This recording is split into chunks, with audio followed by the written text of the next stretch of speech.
Hello students, welcome to the mathematics class by AK Misra guys. So today I am going to discuss about the very important session guys. तो आज का ये session में हम लोग discuss करने वाले हैं लाइट का पार्ट 3 है गाइस, राइट।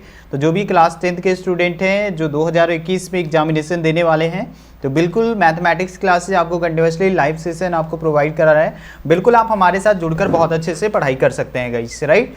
ठीक है, अगर राइट ओके तो बात करेंगे कि यहाँ पे जो है सबसे पहले थोड़ा सा इंट्रोडक्शन दे देते हैं। तो अगर इसके बारे में बात करेंगे गाइस तो ये एक ऐसा चैनल है mathematics classes bye AK mister जिस पे आपको 9 से लेके 9 to 12 तक का जितना भी क्लासेस होता है वो सारे क्लासेस का 9 से 12 तक का क्लास में मैथ्स आपको यहाँ पे पढ़ाया जाता है। और साथ ही साथ आपको IIT JEE और एडवांस और मैथ्स जो भी आपका होगा मेंस और एडवांस दोनों पेपर के लिए यहाँ पे मैथ का तैयारी कराया जाएगा। साथ ही साथ यहाँ पे आपको जो है IIT JEE के अलावा 9th-10th का आपको यहाँ पे क्या कराया जाता है, यहाँ पे 9th-10th का मैथ और साइंस दोनों फाउंडेशन कोर्स भी आपको कराया जाता है और वो भी फ्री ऑफ कॉस्ट, कोई पैसे नहीं लगते हैं। तो बिल्कुल आप हमारे चैनल पे जुड़कर पढ़ाई को और बेहतर कर सकते हैं, राइट ओके। तो चलिए यही था complete information. This is presented by me Ashish sir. You can follow me on Unacademy plus platform also guys, right. चलो तो सबसे पहले बात करते हैं कि कल मैंने कुछ टर्मिनोलॉजी का यूज़ किया था तो वही टर्मिनोलॉजी को यहाँ से कंटिन्यू करते हैं। जैसे मैंने बोला था कि पोल, तो पोल जो होता है वो जो मिरर होता है उसका जस्ट जो उसका मिरर के सरफेस पे जो उसका मिड पॉइंट होता है उसको हम लोग क्या बोलते हैं, पोल बोलते हैं। ये कॉनकेव मिरर है, राइट, क्योंकि इसका रिफ्लेक्टिंग सरफेस क्या है कि इनर साइड में है। तो उस कंडीशन में आप उसको क्या बोलोगे, कॉनकेव मिरर बोलोगे, राइट। सेंटर ऑफ कर्वेचर जैसे कि it is a part of the sphere guys. So यहाँ पे ये आपका क्या होगा कि ये इसमें एक सेंटर भी होगा, उसको सेंटर ऑफ कर्वेचर बोलते हैं। ये वाला पोल से लेके सेंटर ऑफ कर्वेचर के बीच में जो डिस्टेंस होता है उसको हम लोग क्या बोलते हैं, this is called the radius of curvature guys. And ये आपका एपरेचर हो गया, ये यहाँ पे जो है प्रिंसिपल एक्सिस हो गया, जो वैसा एक्सिस वैसा स्ट्रेट लाइन जो मतलब वो क्रॉस करता है passing through the centre of curvature and the poles, ठीक है। इसी तरीके से आप यहाँ पे देख सकते हो कि ये आपका पोल यहाँ पे हो गया, ये कॉनकेव मिरर है, रेडियस ऑफ कर्वेचर ये हो गया और यहाँ पे ये सारा इंफॉर्मेशन है गाइस, राइट। आई होप ये फिगर से आपको पूरा टर्मिनोलॉजी समझ में आ गया। प्रिंसिपल एक्सिस यहाँ पे देख सकते हो, यहाँ भी XY दिया हुआ है, ये आपका सेंटर ऑफ कर्वेचर हो गया। यहाँ पे देखो मिरर जिधर रिफ्लेक्टिंग सरफेस होता है उसके जस्ट सामने सेंटर ऑफ कर्वेचर होता है। यहाँ पे रिफ्लेक्टिंग सरफेस के मतलब बिहाइंड द मिरर इसका सेंटर ऑफ कर्वेचर होता है, किसमें, इसमें कॉन्वेक्स मिरर में, right okay. Are you getting my point guys? This is the convex mirror and this is the concave mirror guys, right okay.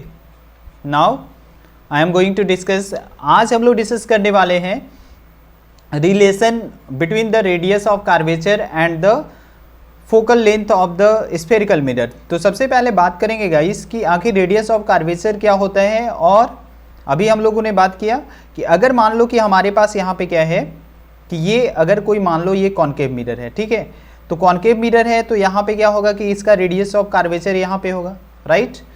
अब यहाँ पे ये क्या होता है, ये है आपका pole, okay guys, are you getting my points.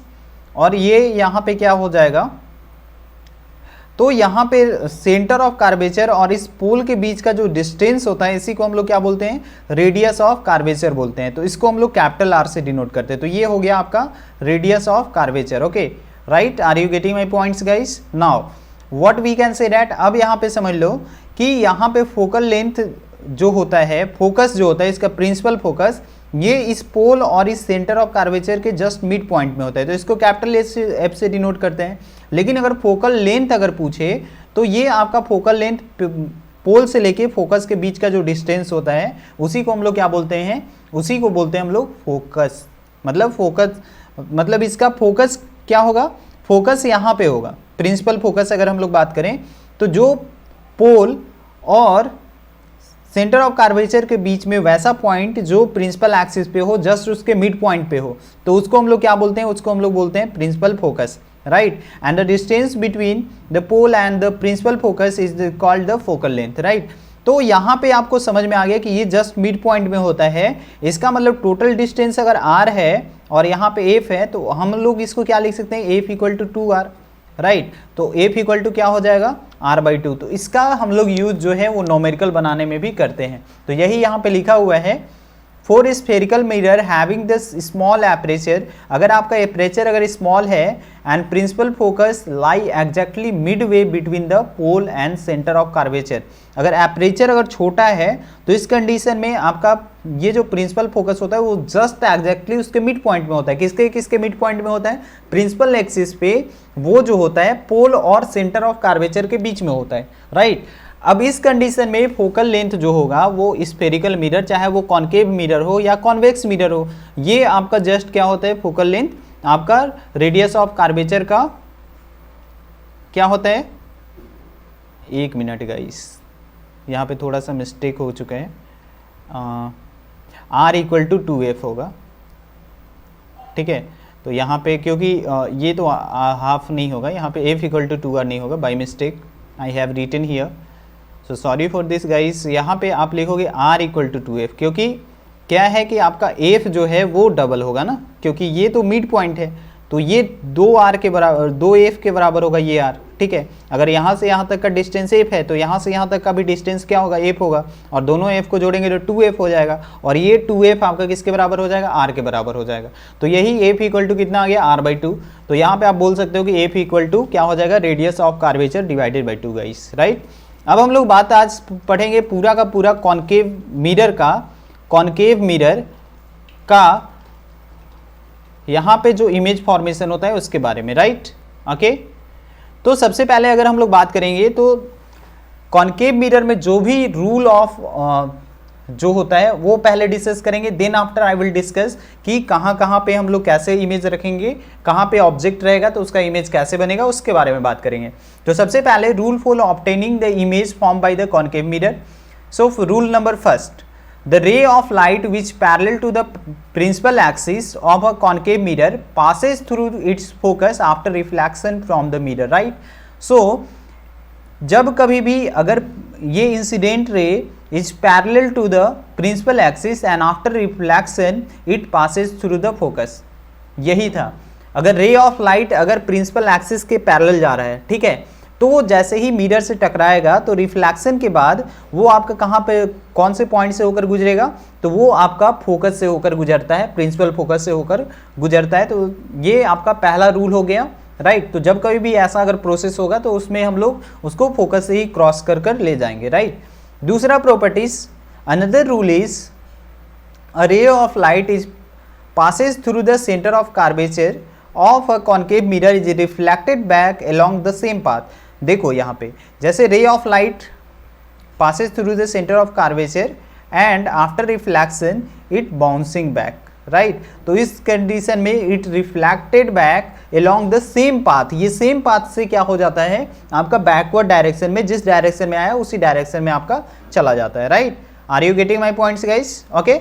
सो दो रूल हम लोगों ने देखा कि अगर प्रिंसिपल एक्सिस के पैरेलल होता है, अगर कोई रे ऑफ लाइट आता है तो रिफ्लेक्शन के बाद फोकस से होकर गुजरता है। दूसरा हम लोगों ने क्या देखा कि अगर कोई रे ऑफ लाइट अगर आपका सेंटर ऑफ कर्वेचर से होकर जाएगा तो उस कंडीशन में आपका क्या होगा? वो आपका उसी डायरेक्शन में, जिस डायरेक्शन में आया उसी पाथ से आपका वापस चला जाता है। नेक्स्ट देखो, अब इसके बाद रूल नंबर 3 के बारे में बात करेंगे कि ray of light is passing through the focus of a concave mirror become the parallel of the principal axis after reflection. जैसे कि यहाँ पे आप देख रहे हो कि एक लाइन जो है वो आपका प्रिंसिपल फोकस से होकर गुजरा, ठीक है।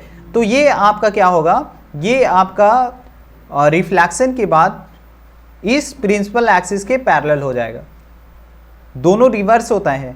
पहला में हम लोगों ने देखा कि अगर कोई लाइन अगर आपका प्रिंसिपल एक्सिस के पैरेलल आता है, मान लो कि ये हमारा OA प्रिंसिपल एक्सिस है, अगर इसका पैरेलल आया तो ये आपका रिफ्लेक्शन के बाद फोकस से होकर गुजरेगा, राइट। और दूसरा अभी जो हम लोगों ने ये प्रॉपर्टीज देखा, तो इस प्रॉपर्टीज में क्या बताया जा रहा है कि अगर कोई भी लाइन अगर आपका रे ऑफ लाइट फोकस से होकर गुजरता है तो वो after reflection it become parallel to the principal axis, right. Okay, are you getting my points? So you can say that both the rules, rule 1 and rule 3 are vice versa to each other, right. So you can say that both are the vice versa guys, right. दोनों एक दूसरे का opposite है। अब इसके बाद बात करेंगे rule number 4, a ray of light which is incident at a pole of a concave mirror is reflected back making the same angle with the principal axis. अब यहाँ पे देखो कि अगर कोई भी रे ऑफ लाइट आया और यहाँ पे जो पोल है उसी से आकर टकराया, तो वो जितना एंगल आपका बनाएगा, एंगल ऑफ इंसिडेंस जो बनेगा, उतना ही आपका एंगल ऑफ रिफ्लेक्शन पे वो इधर आपका जो है अलग डायरेक्शन में वहाँ पे सेम एंगल के साथ वो जो है रिफ्लेक्टेड बैक हो जाएगा। जैसे कि हम लोगों ने पढ़ा था लॉ ऑफ रिफ्लेक्शन कि अगर आपका यही प्रोसेस यहाँ भी रिपीट होता है कि प्लेन मिरर में अगर कोई भी अगर आपका उसका सरफेस अगर स्मूथ है तो उस कंडीशन में अगर कोई भी रे ऑफ लाइट आकर टकराता है, इंसिडेंट रे को जब हम लोग उसके ऊपर डालते हैं तो उस कंडीशन में वो आपका क्या चला जाएगा, किस डायरेक्शन में, 1 मिनट, ओके, तो ये आपका बाउंसिंग बैक हो जाएगा। लेकिन वहाँ पे एंगल ऑफ इंसिडेंस जो है वो आपका एंगल ऑफ रिफ्लेक्शन के बराबर होता है, ठीक है। तो यहाँ पे आप इसको कंसीडर कर सकते हो। मान लो कि यही प्रोसेस है तो यही प्रोसेस यहाँ भी होता है, तो एंगल ऑफ इंसिडेंस जो होगा, मतलब यहाँ भी बोल सकते हो कि angle i is equal to angle r in this case, right. तो ये केस क्या है कि a ray of light which is incident at a pole of a concave mirror is reflected back and making the same angle with the principal axis. तो मतलब जितना angle of incidence होगा और उतना ही एंगल ऑफ रिफ्लेक्शन भी होगा, right. चलो अब यहाँ पे हम लोग बात करेंगे कि फॉर्मेशन, अब यही 4 रूल जो मैंने अभी पढ़ा, पहला रूल क्या था, पहला रूल फिर से रिकैप कर लेता हूँ, उसके बाद ही आपको यहाँ पे समझ में आएगा। प्रिंसिपल एक्सिस के पैरेलल अगर कोई रे ऑफ लाइट आता है तो वो रिफ्लेक्शन के बाद फोकस से होकर गुजरेगा, right. Figure is given on the screen. So दूसरा ये है, कोई भी रे ऑफ लाइट अगर आपका डायरेक्टली अगर सेंटर ऑफ कर्वेचर से जाता है तो वो उसी पाथ पे वापस चला आता है। रूल नंबर 3, रे ऑफ लाइट अगर डायरेक्टली फोकस से होकर क्रॉस करता है तो उस कंडीशन में जैसे ही वो आपका रिफ्लेक्शन होगा तो रिफ्लेक्शन के बाद वो parallel to the principal axis हो जाता है, राइट। उसके बाद अगर लास्ट देखेंगे रूल नंबर 4, तो रे ऑफ लाइट जो कि आपका इंसिडेंट होता है वो डायरेक्टली अगर पोल पे जाकर गिरता है, वहाँ पे इंसिडेंट होता है, तो उस कंडीशन में वहाँ पे वो रिफ्लेक्टेड बैक होगा, लेकिन जितना एंगल वो आपका एंगल ऑफ इंसिडेंस होगा, जितना एंगल वो प्रिंसिपल एक्सिस के साथ बनाएगा, उतना ही एंगल वो रिफ्लेक्शन के बाद प्रिंसिपल एक्सिस के साथ बनाएगा। तो यही बोला जा रहा है, ठीक है, राइट। चलो अब यहाँ पे बात करेंगे तो जितना भी अब हम लोग डिस्कस करेंगे formation of different type of the image by a concave mirror, right. तो बहुत सारा जो है इसका डिपेंड करता है कि हम लोग कहाँ पे ऑब्जेक्ट रखते हैं, ठीक है। तो यही है कि किस तरीके से कहाँ हम लोग ऑब्जेक्ट रखेंगे तो किस किस टाइप का इमेज जो है वो फॉर्मेशन होगा। ऐसे कॉन्केव मिरर में ही आपको ज़्यादा पढ़ना है, कॉन्वेक्स में तो सब में वर्चुअल बनता है, ठीक है। तो यहाँ पे बात करेंगे कि the type of the image form by a concave mirror depends on the position of object in front of the mirror, right. तो it depends, the type of image formed by the concave mirror depends on the position of the object in front of the mirror, right, where you are putting the object, it depends, and on that things depends the types of the image guys, right। अगर आप focus पे रखोगे तो ये उसके according बनेगा, अगर आप फोकस और पोल के बीच में रखोगे तो उसके अकॉर्डिंग इमेज बनेगा, अगर आप यहाँ पे प्रिंसिपल फोकस और अगर आप सेंटर ऑफ कर्वेचर के बीच में रखोगे तो उसका जो प्रॉपर्टीज होगा वो अलग होगा, और इन्फिनिटी पे रखते हो तो यहाँ पे अलग प्रॉपर्टीज होगा। तो ये सारा चीज़ हम लोग डिस्कस करेंगे। अब चलिए सबसे पहला केस फर्स्ट ये है कि हम लोग यहाँ पे चलो सबसे पहले रखते हैं ऑब्जेक्ट को पोल और फोकस के बीच में, ठीक है। फर्स्ट ऑफ ऑल सबसे पहले हम लोग इमेज को कहाँ पे रखते हैं, पोल पे और फोकस पे, ठीक है, पोल पे और फोकस पे, ओके, राइट। तो जब हम लोग पोल और फोकस के बीच में अगर रखते हैं तो यहाँ पे देखो जैसे ही ये रिफ्लेक्शन हुआ तो ये पहला रिफ्लेक्शन हुआ, तो रिफ्लेक्ट करने के बाद ये फोकस से होकर जाकर गुजरेगा। दूसरा रिफ्लेक्शन जब होगा यहाँ से तो ये आपका सेंटर ऑफ कर्वेचर से होकर जाके गुजरेगा, ठीक है। तो सेंटर ऑफ कर्वेचर से जब गुजरा तो ये आपका बाउंसिंग बैक आ जाएगा। तो यहाँ पे इस कंडीशन में ये जो है प्रोसेस कभी भी आगे आपका नहीं बढ़ेगा, मतलब ये कभी भी आगे जाकर नहीं मिल सकता है, क्योंकि ये दोनों लाइन जो है एक दूसरे से दूर हो रहा है। तो इस कंडीशन में इट इज नॉट पॉसिबल, तो ये इन फ्यूचर कभी भी इंटरसेक्ट एक दूसरे को नहीं कर सकता है, राइट। तो इससे ये पता चला कि रियल इमेज कभी नहीं बनेगा, क्योंकि इसमें एक्चुअल मीट हम लोग इसको करा ही नहीं सकते हैं, ये पॉसिबल है ही नहीं, ठीक है। अब अगर इस लाइन को आप इस डायग्राम को अपने पेंसिल से बनाएंगे एकदम एग्जैक्ट बनेगा, ठीक है। अब यहाँ पे क्या करना, अब इस लाइन को जब कभी भी ऐसा प्रोसेस होता है कि आगे लाइन आपका कट नहीं कर सकता, it is not possible, because वहां पे डिस्टेंस अगर दो लाइन का अगर बढ़ते जा रहा है तो उस कंडीशन में कभी भी लाइन जो है वो एक दूसरे को इंटरसेक्ट नहीं कर सकता, it is not possible guys, right. So in that condition तो उसको हम लोग बैकवर्ड डायरेक्शन में क्या करते हैं, उसको एक्सटेंड करते हैं और उसको मिलाते हैं। तो यहाँ पे मिला सबसे पहले कि यहाँ पे प्रोसेस क्या होगा। अब यहाँ पे आपको नेचर, क्योंकि हमेशा जो बहुत बार अगर आप एग्जामिनेशन में देखो तो वो उसमें आपका क्वेश्चन में ये पूछ लिया जाता है कि when an object is placed between the pole and focus of the concave mirror, so which type of image is formed, ठीक है, किस टाइप का इमेज फॉर्म्ड हुआ, and right the nature of the image also. तो वहाँ पे आपको पूरा चीज़ लिखना होगा। तो यहाँ पे बता रहे हैं कि देखो कैसे लिखोगे। सबसे पहले आपको यहाँ पे लिखना है कि when an object placed between the pole and focus of the concave mirror image formed is, image जो बनेगा वो आपका कहाँ बना, मिरर आपका इधर है और मिरर के सामने बनना चाहिए, लेकिन ये बना पीछे। तो यहाँ पे इसको हम लोग क्या बोलेंगे, not the image is not formed in front of the mirror, so we can say that it formed on behind the mirror guys, right. तो ये आपका बिहाइंड द मिरर बना। सेकेंड में यू कैन से दैट कि ये आपका actual lines के meet करने से नहीं बन रहा है, ये आपका डॉटेड लाइन मतलब मैंने एक्सटेंड किया उसके बाद बना। तो इस कंडीशन में वर्चुअल एंड इरेक्ट, जब कभी भी इमेज वर्चुअल होता है तो हमेशा इरेक्ट बनता है और रियल होगा तो इन्वर्टेड होगा, ठीक है। And larger than the object, अब यहाँ पे देखो ऑब्जेक्ट का साइज कितना छोटा है और यहाँ पे इमेज का साइज कितना बड़ा बन रहा है। तो आप यहाँ पे बोल सकते हो कि मैग्नीफाइड है। मैंने बताया था कि मैग्नीफाइड और आपका जो है डिमनीस में क्या अंतर है। मैग्नीफाइड अगर आपका इमेज से इमेज जो होता है वो ऑब्जेक्ट से बड़ा होता है तो उसको मैग्नीफाइड बोलते हैं, और जब छोटा होता है तो इसके लिए बिग के लिए हम लोग यूज करते हैं, बिगर के लिए, ठीक है। और अगर आपका छोटा होगा तो उसके लिए हम लोग क्या यूज करेंगे, डिमनीस, ठीक है। तो इस चीज़ का आप ध्यान देना। तो ये जो होता है आपका स्मॉल के लिए होता है, right. Are you getting my points guys? Now you can take the example. अब यहाँ पे देखो कि इससे ये पता चला कि अगर ऑब्जेक्ट मान लो बहुत नज़दीक अगर मिरर के रखते हैं तो वहाँ पे उससे जो इमेज बनता है वो बड़ा बनता है। अब यहाँ पे देखो कुछ एग्जाम्पल है जो आपको बेटर अंडरस्टैंड के लिए बहुत ही ज़रूरी है। जैसे आप एग्जाम्पल ले लो कि एक कॉन्केव मिरर है, यहाँ पे देखो हम कोई भी ऑब्जेक्ट को क्या कर सकते हैं, मैग्नीफाई करने के लिए, उसको बड़ा देखने के लिए हम लोग इसका यूज कर सकते हैं। जैसे यहाँ पे जैसे पेंसिल आपको यहाँ पे मैच स्टिक्स दिया हुआ है तो आप इसको अगर नज़दीक लाओगे तो ये बड़ा दिख रहा है, राइट। दूसरा आप एग्जांपल देख रहे हो कि इसका यूज जो होता है इस टाइप का मिरर का, जिसका जो मतलब ऑब्जेक्ट अगर आप नज़दीक रखोगे कॉन्केव मिरर में बहुत नज़दीक, तो यहाँ पे देख रहे हो कि एक गर्ल्स जो है वो क्या कर रही है, यहाँ पे मेकअप कर रही है। तो ये नज़दीक से कर रही है। नज़दीक से करने का मतलब कि उसका एक तरीके से उसका जो है मतलब जो वो मेकअप कर रही है वो सही जगह उसका लगे, ठीक है, जिससे उसको पता चले, राइट। तो यहाँ पे इसका जो फेस पार्ट जो है वो मैग्नीफाई करने के लिए ये जो है अपने फेस को उस मिरर से नज़दीक कर रही है। दूसरा आप एग्जांपल ले सकते हैं डेंटिस्ट मिरर। तो जो डेंटिस्ट का जो मिरर होता है वो इस टाइप का होता है। तो वो देखो कि वो छोटा मिरर होता है लेकिन उस फ्रेम में लगा हुआ रहता है, जिससे उन लोग दांत के इमेज को मैग्नीफाई करके देखते हैं। तो ये सारा 3 एग्जाम्पल है जो कि आप इसको बेटर अंडरस्टैंड कर सकते हैं, समझ सकते हैं guys, right. Okay, are you getting? So अगर आपको वीडियो अच्छा लग रहा है तो वीडियो को लाइक कर दो, शेयर कर दो और सब्सक्राइब कर दो अगर चैनल को सब्सक्राइब नहीं किया है तो। चलो अब इसके बाद नेक्स्ट नंबर केस नंबर 2 की तरफ चलते हैं।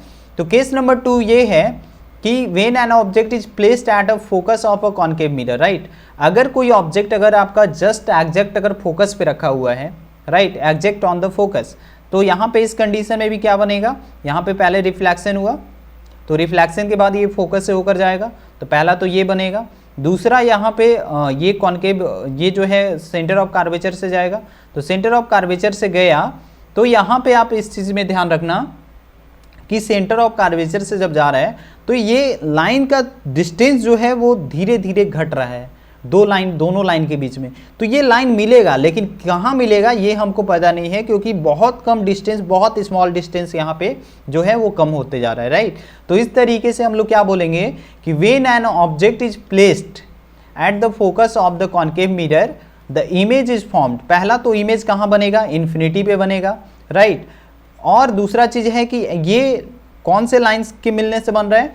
एक्चुअल लाइन के कटने से बनेगा। मान लो जहां भी बने, मान लो बहुत थोड़ा दूर जाकर बन जाए, तो उस कंडीशन में हम लोग क्या बोलेंगे कि यहाँ पे इमेज जो है वो आपका कहाँ पे बन रहा है? इन्फिनिटी पे तो बन रहा है, लेकिन एक्चुअल मिलने से, एक्चुअल कटने से बन रहा है। तो इस कंडीशन में इसको हम लोग रियल बोलेंगे और इन्वर्टेड बोलेंगे। और यहाँ पे जो ये जो होता है हाईली मैग्नीफाई होता है, क्योंकि मान लो अगर आपका जितना दूर ऑब्जेक्ट बने, इमेज बनेगा, मान लो इतना दूर बना, ठीक है, सपोज अगर मान लिया कि यहाँ पे इतना दूर बना, बहुत दूर हो गया, ठीक है, और दूर बन गया, तो यहाँ पे देखो कि ये ऑब्जेक्ट इतना छोटा है और ये प्रिंसिपल एक्सिस से जो इमेज बनेगा वो कितना बड़ा बना, तो इसको हम लोग बोलेंगे हाईली मैग्नीफाई। हाईली मैग्नीफाई मतलब बहुत ही बड़ा यहाँ पे जो है वो इमेज बन रहा है, right? Are you getting my points guys, what I am saying? Okay, all right. चलो, आपको ये सारा इमेज आप खुद से बना सकते हो। सिर्फ और सिर्फ आपको ध्यान में क्या रखना है, जो मैंने ये 4 प्रॉपर्टीज बताए हैं, ये चारों प्रॉपर्टीज अगर आपको ध्यान में होगा तो आप खुद से भी करके उसको बना सकते हो, राइट? क्योंकि मैंने बताया कि आपका रिफ्लेक्शन के बाद कोई भी प्रिंसिपल एक्सिस के पैरेलल होता है तो रिफ्लेक्शन के बाद फोकस से क्रॉस होगा। तो वो सारा जो रूल 1 से लेकर रूल 4 तक मैंने बताया है, तो वो सारा चीज़ आप डिस्कस कर लेना, देख लेना अच्छे से। और अगर वीडियो को फिर से पॉज करके देख लेना, उसका स्क्रीनशॉट ले लेना, फिर उसके बाद कॉपी पेपर निकालो और उसको खुद से बनाओ, राइट? आप स्केल से बनाओगे, बहुत ही अच्छे से आपको सारा जो डायग्राम है वो समझ में आ जाएगा कि किस तरीके से ये प्रोसेस हो रहा है, राइट? ओके, अब जैसे कि आपको मैंने यहाँ पे क्या बताया कि ये बहुत ही हाईली मैग्नीफाई जो है वो बनता है इमेज, ठीक है।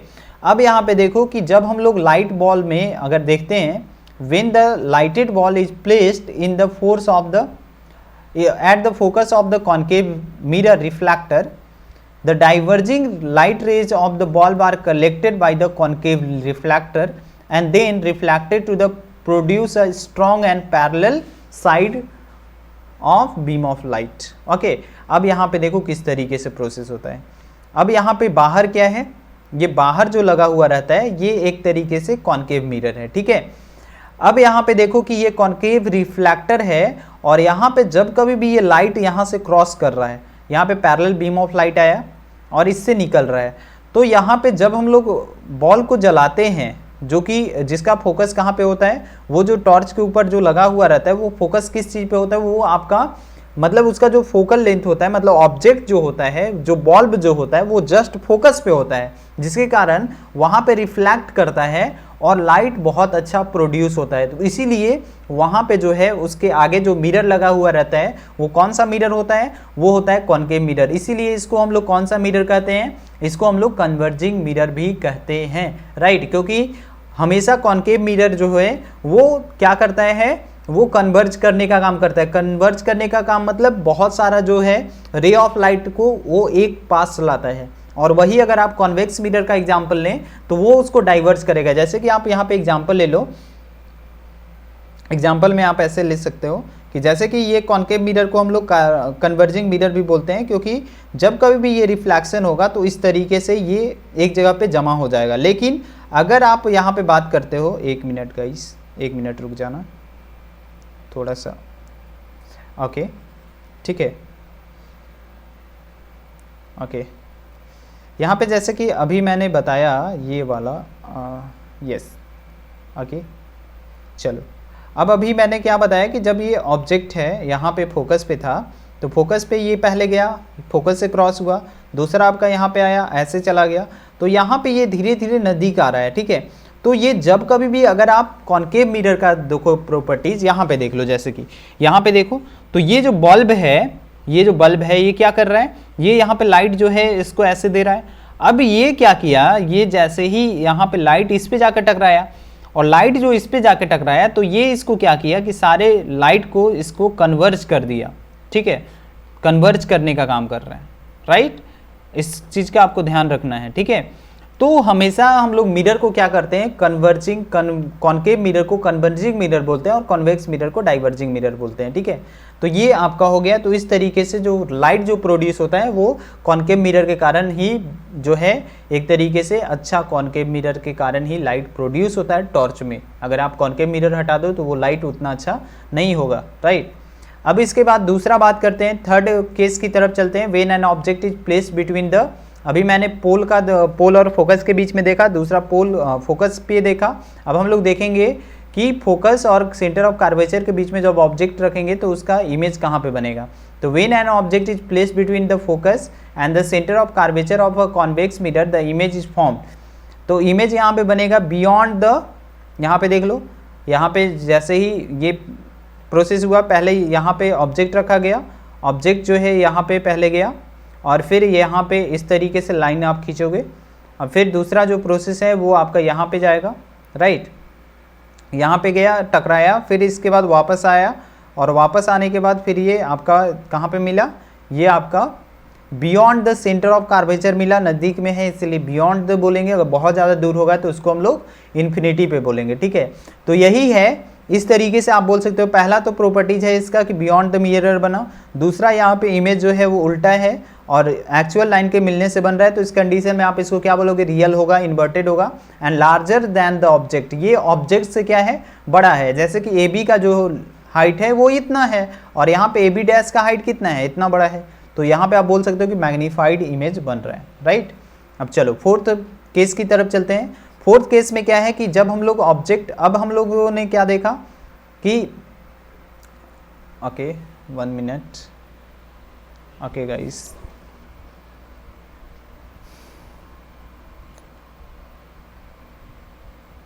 ठीक है, 1 मिनट एवरीवन।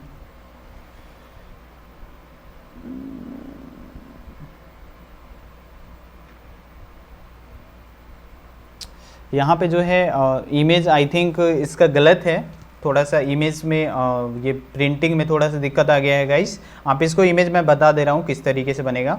तो यहाँ पे जब कभी भी अगर हम लोग इमेज, यहाँ पे देखो इमेज इसलिए गलत है क्योंकि यहाँ पे ऑब्जेक्ट बियॉन्ड द सी रखा गया है और यहाँ पे क्या, किसके बारे में अभी हम लोग देखेंगे, क्योंकि हम लोगों ने 4 प्लेस को देखा, फोकस और पोल के बीच में देखा, फोकस पे देखा और ये भी देख लिया सेंटर ऑफ कर्वेचर और फोकस के बीच में। अब हम लोग सेंटर ऑफ कर्वेचर पे रखेंगे तो क्या बनेगा। तो जब हम लोग किस पे रखते हैं, सेंटर ऑफ कर्वेचर पे रखते हैं, तो ये आपका इमेज भी सेंटर ऑफ कर्वेचर पे ही बनता है। जैसे कि 1 मिनट गाइस, ये जो है आप इसको थोड़ा सा, इसका मैं एडिट कर दूंगा, ठीक है, इसको थोड़ा रॉन्ग कर लेना, ओके, ये थोड़ा सा रॉन्ग है। अब यहाँ पे देखो, यहाँ पे क्या हो गया, इस तरीके से इमेज फॉर्मेशन होगा, ठीक है। जैसे कि मैंने ये क्या कर लिया, इस तरीके से आपका इमेज बन जाएगा। 1 मिनट गाइस, 1 मिनट एक्चुअली, ठीक है, देखो, ठीक है, ये आपका ऐसे हो गया। अब यहाँ पे मान लो ये है, ये आपका पोल हो गया, ये आपका फोकस है, ये आपका क्या है, ये आपका सेंटर ऑफ कर्वेचर है और ये इधर beyond the centre of curvature है, ठीक है। अब हम लोग यहाँ पे क्या करेंगे, यहाँ पे अब हम लोग ऑब्जेक्ट रखेंगे। ऑब्जेक्ट मेरे को कहाँ पे रखना है, यहाँ पे रखना है हम लोगों को सेंटर ऑफ कर्वेचर पे। तो जब हम लोग सेंटर ऑफ कर्वेचर पे रखेंगे तो उस कंडीशन में क्या होगा, सेंटर ऑफ कर्वेचर पे रखेंगे तो सेंटर ऑफ कर्वेचर पे रखने के बाद ये आपका कहाँ पे जाएगा, ये आपका जाएगा फोकस से, राइट, ओके। तो ये आपका फोकस से होकर चला गया, ओके, ठीक है। और दूसरा जो है वो आपका यहाँ से जाएगा इसके पोल से होकर, ठीक है।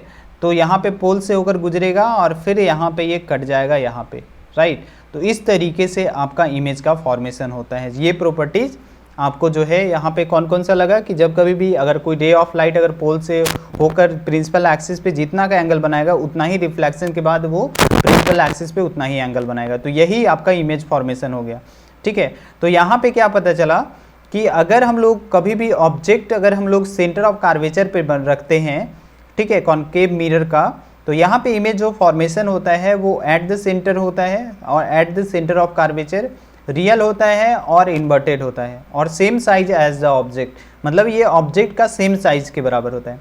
मतलब अगर सेंटर ऑफ कर्वेचर पे अगर हम लोग यहाँ पे इमेज रखते हैं सेंटर ऑफ कर्वेचर पे, तो उसका इमेज भी क्या बनेगा, सेंटर ऑफ कर्वेचर पे ही बनेगा। ये रियल होता है, इन्वर्टेड होता है और आपका same size of the object होता है, ठीक है। चलो अब ये था 5, ये पीछे वाला भी जो इमेज जो बन गया था वो 5 वाला ही था, राइट। ओके, सो यहाँ पे क्या है गाइस, हमारे पास दिया हुआ है case 5, when the object is beyond the centre of curvature of a concave mirror. अगर आपका सेंटर ऑफ कर्वेचर के बियॉन्ड होगा, अगर दूर होगा, उसके बाहर होगा, ठीक है, तो उस कंडीशन में ऑब्जेक्ट कैसे बनेगा, तो when an object is placed between beyond what guys, centre of curvature of a concave mirror, the image formed is between the focus and the center of curvature and another is the real and inverted। तो पहला क्या होता है कि ये आपका centre of curvature और focus के बीच में बनेगा, दूसरा जो होगा यहाँ पे रियल बनेगा, right. Okay, real and inverted होगा, और तीसरा जो है स्मॉलर देन ऑब्जेक्ट होगा, मतलब डिमनिश होगा। यहाँ पे आप इसको देख सकते हो, जैसे ये पहले आपका रिफ्लेक्शन यहाँ पे जाएगा, ऐसे रिफ्लेक्शन होगा, फोकस से क्रॉस करेगा, फिर इसके बाद यहाँ पे आएगा, तो ये दोनों के बीच में बना, छोटा बना, हाईली डिमनिश बना, तो इस तरीके से आप इसको बोल सकते हो, ठीक है। अब इसके बाद लास्ट जो है ये है कि when an object is at infinity. कोई ऑब्जेक्ट को अगर हम लोग अनंत पे रखते हैं, इन्फिनिटी पे रखते हैं, तो उसका इमेज कैसे फॉर्मेशन होता है गाइस, राइट। तो when an object is at infinity from a concave mirror, the image formed at the focus if and real and inverted and the much smaller than the object और highly diminish. तो यहाँ पे जो होता है ये आपका मच स्मॉलर देन ऑब्जेक्ट होता है, और ये आपका हाईली डिमनिश होता है, ठीक है, राइट। तो ये आपको यहाँ पे फिगर से पता चल रहा होगा कि ऑब्जेक्ट बहुत दूर है। यहाँ पे पहले आया, रिफ्लेक्शन हुआ, तो ये आपका फोकस से होकर गुजरेगा, दूसरा आपका पोल से जाएगा, तो पोल से जैसे ही रिफ्लेक्शन होगा तो ये यहाँ पे आकर कट गया, तो ये आपका फोकस पे बन रहा है, और रियल एंड इन्वर्टेड है एंड हाईली डिमनिश है, राइट। तो आई होप गाइस ये था आज का सेशन कंप्लीट, जिसमें मैंने डिस्कस किया आज के इस सेशन में कि कैसे रूल ऑफ व्हाट गाइस, मैंने डिस्कस किया रूल फॉर ऑब्टेनिंग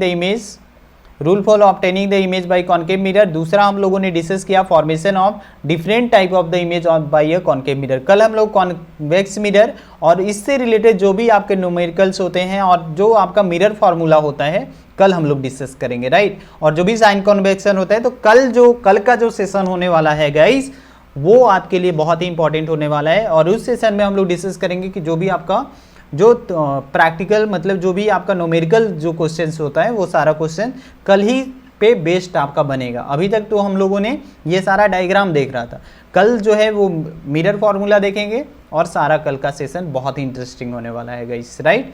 तो आई होप आप सारे लोगों को समझ में आ गया। अगर वीडियो अच्छा लगा तो वीडियो को लाइक जरूर करिएगा, अगर चैनल पे नए हैं तो चैनल को सब्सक्राइब कर दीजिएगा गाइस।